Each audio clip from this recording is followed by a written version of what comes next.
Heart Nation, welcome to the 2024-25 Heart Men's Basketball Media Day. I'm your host, Heart correspondent Rich Linden. Time to go north a little bit to Atchison, Kansas. My team of teams, Benedictine College, the Ravens head coach, Ryan Moody, here with one of your star athletes, Hagen Hilgendorf. Coach Hagen, how you doing today? We're doing great, Rich. Thanks for having us. We're excited to get the season started. Well, your season starts, what, in one day? Yeah, we open Saturday, so yeah, it's just a couple of days away, and we're That's down at crazy. Southwestern, who's a really good team. But we've been practicing for a month and a half here now, so we're excited to go play somebody else. So, Coach, I'm going to start with you then. Yes, the team gets tired, scrimmages, playing, banging up against each other every day. How's the team look? How's the chemistry? What are you excited about? That's a great question, Rich. This is one of the most connected groups we've ever had. The culture's fantastic. Their work ethic is off the charts. They compete against each other to make each other better. One of the things that we focus on in our program is iron sharpens iron, and we just want the best possible players to compete as hard as they can every day. You know, we had a bad taste in our mouth after the season last year, and we had 14 guys return to this roster, which is fairly unheard of in today's basketball. And they work their tails off in the spring, work their tails off in the summer, and we are in a good place. I think the trajectory for this team is up. But it's a long year and it's a process. And as long as we just keep stacking good days on top of good days, we're gonna be all right. Right on. Well, it's a theme I'm hearing at the Heart. A lot of these Heart teams are scheduling non-conference games that are tough, man. Like the Heart season's hard enough, but now you're non-con and you're no different. This weekend, kicking right up. Southwestern, they're nationally ranked. Tell me how that came about and what do you hope to look for from your team in this weekend's game?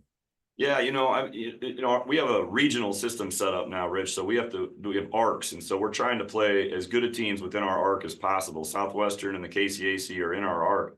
This is a great schedule for us. You know, going on the road early against a nationally recognized team I think, sets us up for success in the Heart. And then the next weekend we come back in a classic at Park and play William Woods, who's a really good team, and then Georgetown out of Kentucky, who will be probably most likely top 10 if the poll hasn't come out yet. So, I think we set ourselves up to figure out in coach speak where we're at, right? Like, where are we early in the season and what do we have to get better at? So I think the Heart is a killer with a 24 game round robin schedule, with the coaches and players and institutions in our league.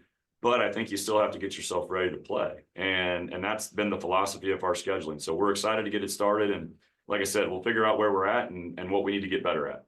Well, you said you're excited about this team and how much they're clicking together. You got one of the solid members of the team right next to you. Introduce us to this guy, to Hagen, and tell us what he means to the team. Sure. Hagen Hilgendorf's a senior for us this year, transferred in from Fort Hays State 2 years ago or a year ago. Was a little banged up last year, had a great year, but got some injuries that slowed him down. He's healthy. He's had a great spring, a great summer. He's a captain, was voted on by his teammates, an excellent leader in the locker room and on the floor. He's very vocal.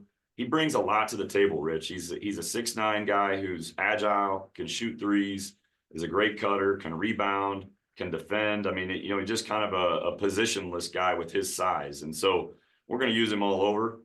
He's had a great fall, and he's gotten himself in a position to have a good year. So we're excited to watch Hagen play. So, Hagen, coach says you got a great team of chemistry, you got a great team of clicking. What do you and some of your other upperclassmen, what do you do to build that culture with some of the young guys and the new transfers? How do you make that work? I think it just kind of all clicks like on the floor. I mean, I think you really got to start on the floor, and then it's kind of hanging out outside of practice. I mean, whether that's team chemistry stuff or going out to eat or something, little groups or even big groups as well. I mean, that kind of helps bring all the chemistry back onto the floor as well. What are some of the things you guys like to do when you're not in the gym banging away? Going out to eat, playing video games. I mean, that usually gets pretty competitive, but I think it just kind of brings the chemistry back to the floor. So I love it. I love it. Coach, get back to you. You've been a leader, the NABC Coach Association for many years. Tell us about that. How much have you enjoyed serving that role and just the friendships that you've met from fellow coaches around the country? Yeah, Rich, that's another good question. I'll start with this. I'm extremely honored to represent the NAIA men's basketball coaches on the board of directors for the National Association of Basketball Coaches. It's an important role because we're over 230 teams, right, in America of college basketball, and we have a voice in that organization, and I'm, like I said, I'm very honored. It is special. I mean, you're in that room with the likes of the big boys, John Calipari and Tom Izzo, and then Division III guys from the East Coast, and it's a really smart group of people trying to make the game of basketball better. And I've been honored to be a part of that for the last couple of years, and having an impact on NAIA basketball. So it's been great.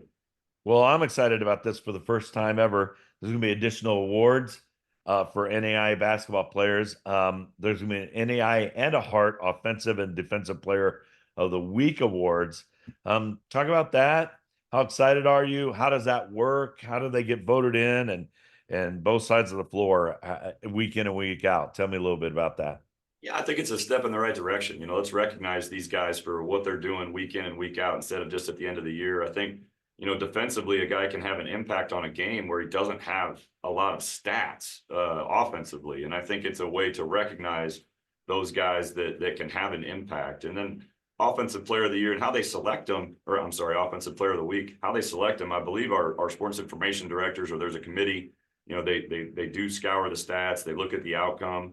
I just think those awards are really good for promotion of your program, promotion of our league, and a chance to give a spotlight to some really, really good basketball players. I think Yeah. sometimes it gets lost at how good the talent level is at the NAI level. And we've got some special players in this league, and it's just a way for us to spotlight those guys. It's amazing. Hagan, which do you enjoy more? What's your groove, offense or defense, man? Get this right. I'd probably say offense. I'm working hard on defense, but Yeah, working hard, improving the defensive game, but you love that offensive game. What's it like playing in the Heart, Hagan? I'm taking this to you because I believe the Heart is one of the toughest, top to bottom conferences in all of the United States. You can't let up go. You can't let up from the top to the bottom team. Everybody can smack you on any given night, man. What's it like playing in that intense conference? I mean, it's really competitive. I mean, I came from probably one of the best Division II conferences in the country. So, I mean, being last year, my first year here, I mean, it was a real eye opener with how physical and how fast and how, like you said, being on top of your game every night, day in and day out, basically. So, It's a long season too, man. Is there any one game that you or your fellow teammates have circled? Any one particular game that you're like, we circled, that's our game that we're going to really go towards? I don't think there's any really circled game. I think we're just trying to take each game day in, day out, kind of just go on to the next and how we can get better for the next game. So I'm sure your coach would really like that answer. Just very I good. love that answer, Rich. Yeah. We talk about stacking good days together, and I think we're all doing the same thing out here, Rich. I mean, every program in the Heart, it is a grind. It's a long season, and it's a process. I hope we're not playing our best basketball on Saturday. When we open, I hope that's not our best ball. I hope we win, and I hope we're playing well. But you've got to continue to find a way with your team to get better. January and February, are you getting better? And I think that the crew we have understands that. I think you have to be smart too, with how you treat your body and how you recover and all of these things. But we're excited. It's a good time, and we're looking forward to playing. So Hagan, tell me about game day.